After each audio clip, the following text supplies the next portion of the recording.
Gold trusted gold buyers మీరు తాకట్టు పెట్టిన బంగారాన్ని విడిపించి ఈ రోజు ఉన్న మార్కెట్ ధరకు కొనబడును.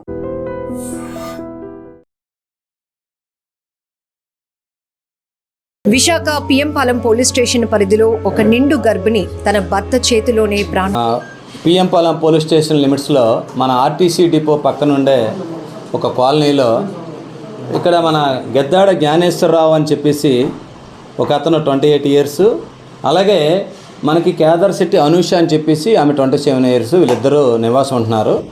వీళ్ళిద్దరు స్టోరీ తెలుసుకుంటే ఏంటంటే, ఈ గెద్దాడ జ్ఞానేశ్వరరావు అనే అతను మన దువ్వాడ ప్రాంతం గాజువాక ఏరియాకి సంబంధించిన వాడు. ఈ మన అనూష అనే ఆమెకి సంబంధించింది అయితే వాళ్ళ మదరు, వాళ్ళ సిస్టర్ వాళ్ళందరూ కూడా అడ్డు రోడ్డు దగ్గర ఉంటారు, అక్కడ వాళ్ళ ప్రాంతం. వీళ్ళిద్దరికీ కూడా కొన్ని రోజుల క్రితం పరిచయం అయింది, లవ్ చేసుకున్నారు. లవ్ చేసుకున్న తర్వాత ఇద్దరు 2022 డిసెంబర్ 10వ తారీఖున మన సింహాచలంలో పెళ్లి కూడా చేసుకోవడం జరిగిందండి. పెళ్లి చేసుకున్న తర్వాత వీళ్ళు ముందు కాపురం మన అరిలవా పోలీస్ స్టేషన్ ఏరియాలో కొన్ని రోజులు కాపురం ఉండేవారు. తర్వాత మన పెందుర్తి ఏరియాలో కొన్ని రోజులు కాపురం ఉన్నారు. తర్వాత మన మధురవాడ ఏరియాలో కూడా ఈ కాపురం ఉన్నారన్నమాట. ఈ క్రమంలో ఉంటుంటప్పుడు ఈ మధ్యకాలంలో అతను యాక్చువల్గా ఏం చేస్తుంటే జ్ఞానేశ్వరరావు మన హిందుస్థాన్ స్కౌట్స్ అండ్ గైడ్స్ అనే ఆర్గనైజేషన్లో ఈయన పనిచేస్తుంటాడండి. వాళ్ళకందరికీ కూడా ఈయన దగ్గర కొంతమంది టీం ఉన్నారు. ఈ టీంతో పాటు ఈ స్కూల్స్లో ట్రైనింగ్ అది ఇవ్వడం, అది చేయడం, స్కౌట్స్ని తయారు చేయడం అది చేస్తుంటాడు. ఈ విధంగా లైఫ్ లీడ్ చేస్తున్నాడు. ఈ విధంగా అమ్మాయితోటి ఈ విధంగా లవ్ చేసుకొని పెళ్లి చేసుకొని కాపురం ఉంటున్నాడు అన్నమాట. ఈ విధంగా ఉండేటప్పుడు అమ్మాయికి ప్రెగ్నెన్సీ వచ్చింది. అమ్మాయికి ప్రెగ్నెన్సీ అవుతుంటప్పుడు ఈ మధ్యకాలంలో ఈ అమ్మాయి తాలూకా సిస్టర్ వాళ్ళ ఫ్యామిలీ మెంబర్ చెప్పడం ఏంటంటే, ఆయన వదిలించుకోవాలని చెప్పి కొన్ని రోజుల నుంచి ప్రయత్నం చేస్తున్నాడండి. ఆ మధ్యకాలంలో తనకి ఏదో క్యాన్సర్ వచ్చింది, కొన్ని రోజుల్లో చనిపోతాడని డాక్టర్ చెప్పాడు. అనవసరం నీ జీవితం పోద్ది, నువ్వు మీ పేరెంట్స్ దగ్గరికి వెళ్ళిపో, నన్ను విడిచిపెట్టి అన్నట్టు అన్నాడంటే ఈ అమ్మాయి ఒప్పుకోలేదంట. వాళ్ళ సిస్టర్ వాళ్ళకి ఫోన్ చేసి చెప్పిందట. ఫోన్ చేసి చెప్పి ఎలాగైనా ఉంటే జీవితం నీతోటే ఉంటానా, అటువంటిది ఎప్పుడు జరగదని చెప్పి ఒక 1 year ముందు జరిగిందట. తర్వాత ఒక 5 నెలలు 6 నెలల ముందు కూడా ఇంకొక డ్రామా ఎలాగంటే, మా పేరెంట్స్కి తెలియదు మనం పెళ్లి చేసుకున్నట్టు, వాళ్ళు బతకనేవారు, నన్ను బతకనేవారు, నిన్ను బతకనేవారు, ఎందుకు గొడవలు, మన ఇద్దరం డైవర్స్ తీసుకుందాం అని చెప్తే ఆ విషయం కూడా ఈ పాప చనిపోయిన అమ్మాయి అనూష అమ్మాయి యాక్సెప్ట్ చేయలేదు. ఇలాగ క్రమంలో ఉన్నప్పుడు అమ్మాయి ప్రెగ్నెన్సీ వచ్చింది. ఇప్పుడు 9th month. యాక్చువల్గా నిన్న మన రెయిన్బో హాస్పిటల్లో అడ్మిట్ అవ్వాలి.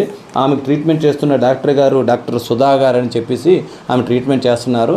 నిన్న క్లినిక్ కూడా నిన్న సాయంత్రం 7 గంటలప్పుడు ఈమె తీసుకొని ఆ డాక్టర్ గారు చూపించారంట. డాక్టర్ గారు జాయిన్ అయిపో బాబు ఇమీడియట్గా అంటే, ఇవాళ ఆదివారం అని రేపు జాయిన్ అవుతామని చెప్పేసి ఈ అమ్మాయి వాళ్ళ సిస్టర్ కాల్కి రాత్రి 11 గంటల వరకు స్టేటస్ పెట్టడం, ఫోన్ చేయడం కూడా అమ్మాయి చేసిందనమాట.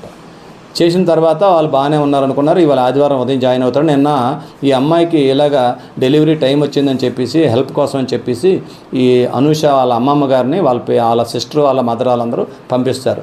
నిన్న అన్నపూర్ణ అమ్మగారు అనుకుంటా వాళ్ళ మదర్ అమ్మమ్మ పేరు. ఆమె నిన్న 11 గంటలకు వచ్చారు. 10 గంటలకు వచ్చిన తర్వాత నిన్న ఆమె ఫుడ్ ప్రిపేర్ చేశారు. ఫుడ్ ప్రిపేర్ చేసిన తర్వాత చనిపోయిన అనూష ఆమె భర్త జ్ఞానేశ్వర్ ఇద్దరు లంచ్ చేశారు. తర్వాత ఏమో సాయంత్రం కూడా వాళ్ళు ఈవినింగ్ అలాగా తిరగడానికి వెళ్ళారంట. 4 గంటలకి 6:30 7 వరకు తిరిగి వచ్చారు. వచ్చిన తర్వాత కొంతసేపు ఉండి మళ్ళీ క్లినిక్ అని మళ్ళీ వెళ్ళారు.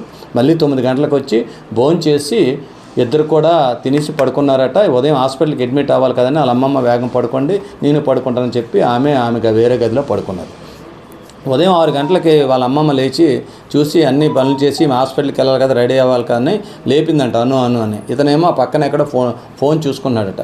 లేపితే లెగట్లేదు, కదలట్లేదు. డేడి బాబు అను కదలట్లేదు, లెగట్లేదు అమ్మ అనుకొని ఆ అబ్బాయిని పిలిపించి ఆ జ్ఞానేశ్వరం చెప్తే ఆయన కూడా లేపినట్టు నటించాడంట. లేపినట్టు నటించి లెగట్లేదు అమ్మ అనుకొని అప్పుడు కేకేస్తే కింద వాచ్మెన్ భార్య వాళ్ళు వస్తారు.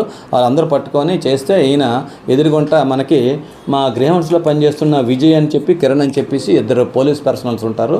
ఆ విజయ్ అనే ఆయనకి కారు ఉంటుంది. ఆ కారులో వీళ్ళందరూ తోడు పెట్టుకొని ఇలా ఫ్రెండ్స్ కూడా ఫోన్ చేస్తాడు అతను. ఆ ఫ్రెండ్స్ కూడా వస్తారు అతనికి. వీళ్ళందరూ వచ్చి హాస్పిటల్కి తీసుకెళ్తారు. ఫస్ట్ ఏంటంటే ఆమెను వాత్సల్య హాస్పిటల్కి తీసుకెళ్తారు. అక్కడ డాక్టర్ గారు ఎవరు ఉండరు. తర్వాత అక్కడ అంబులెన్స్లో ఎక్కిస్తారు. ముందు కారులో వెళ్ళిన తర్వాత అంబులెన్స్ నుంచి తర్వాత కీర్తన హాస్పిటల్కి తీసుకెళ్తారు. కీర్తన హాస్పిటల్ ఎవరు మెడికల్ హాస్పిటల్ డాక్టర్లు ఎవరు అవైలబుల్ లేకపోతే మనకి అరిలోవా కేర్ హాస్పిటల్ తీసుకెళ్తారు. అక్కడ డాక్టర్లు అడ్మిట్ చేసుకొని చెక్ చేసిన తర్వాత చనిపోయిందని చెప్తారనమాట. చెప్పిన తర్వాత వాళ్ళ ఫ్యామిలీ మెంబర్స్ కూడా వాడు వాళ్ళ ఫ్రెండ్స్ తోటి ఫోన్ చేపిస్తాడు. చేసిన తర్వాత వాళ్ళందరూ వచ్చారు. వచ్చిన తర్వాత అక్కడ నుంచి బాడీని కేజీహెచ్కి తరలించడం జరిగింది. అక్కడ ఆయన్ని మన పోలీస్కి ఇంటిమేషన్ వచ్చిన వెంటనే వెళ్ళిన తర్వాత అక్కడ విషయాలని తెలుసుకున్న తర్వాత ఆయన అదుపులో తీసుకున్నాం. ఇప్పుడు వాళ్ళ సిస్టర్ వాళ్ళందరూ ఫ్యామిలీ మెంబర్స్ కంప్లైంట్ ఇస్తున్నారండి. దీన్ని హత్యా నేరం కింద నమోదు చేసి దర్యాప్తు చేస్తున్నాం. చట్టపరంగా వాడిని కఠినంగా శిక్షించడానికి అన్ని విధాల దర్యాప్తు. ఈ అమ్మాయి పెళ్ళి 7 years లోపు కాబట్టి మన ఎగ్జిక్యూటివ్ మేజిస్ట్రేట్ గారితో కూడా దీన్ని పంచనామా చేయించడం కూడా జరుగుతుందండి. జ్ఞానేశ్వర్ చెప్పడము మాకు తెలుస్తున్నది ఏంటంటే, అమ్మాయి ఎవరితోటో నువ్వు మాట్లాడుతున్నావు, ఎవరితోటో ఉంటున్నావు అని చెప్పి నన్ను కంటిన్యూగా టార్చర్ పెడుతుందండి. అది తట్టుకోలేక నేను ఈ విధంగా చేయవలసి వచ్చిందన్నట్టు ఆయన అంటున్నాడు. ఇంకా పూర్తిగా ఇంట్రాగేషన్లో మాకు ఫ్యాక్ట్స్ అనేవన్నీ బయటపడతాయి. ప్రస్తుతానికైతే ఆయన థ్రోట్లింగ్ అనమాట. ఆయన చేతితోటి మెడపెట్టి అమ్మాయి 9th month అండి, అడ్వాన్స్ ఈరోజు డెలివరీ అవ్వాలి. ఈ సిచ్యువేషన్లో ఆమె ఇంకా పెనుగులాటికి ఎక్కువ సౌత్ చేయడానికి ఎక్కువ ఆస్కారం లేదని మాకు అనిపిస్తుంది. వాళ్ళు కూడా అదే చెప్తున్నారు. ఆ అబ్బాయి కూడా అనడం ఏంటంటే, ఆమె 9th month ఉండడం వల్ల ఇంకా రెసిస్ట్ చేయలేకపోయింది సార్, నేను ఇంకా చేసేసాను అన్నట్టు అంటున్నాడు. కానీ ఇంకా ఫర్దర్ ఇంట్రాగేషన్లో డీటెయిల్స్ అన్నీ తెలిస్తే, ప్రజెంట్ ఇప్పటి వరకు తెలిసిన విషయాలు అయితే ఇవ్వండి.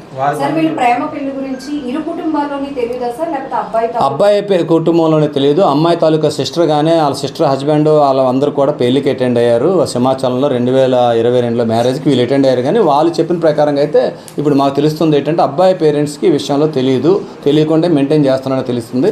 ఇంకా ఫర్దర్ ఇన్వెస్టిగేషన్లో ఇంకేమైనా ఉంటే డీటెయిల్స్ తెలుస్తాయండి.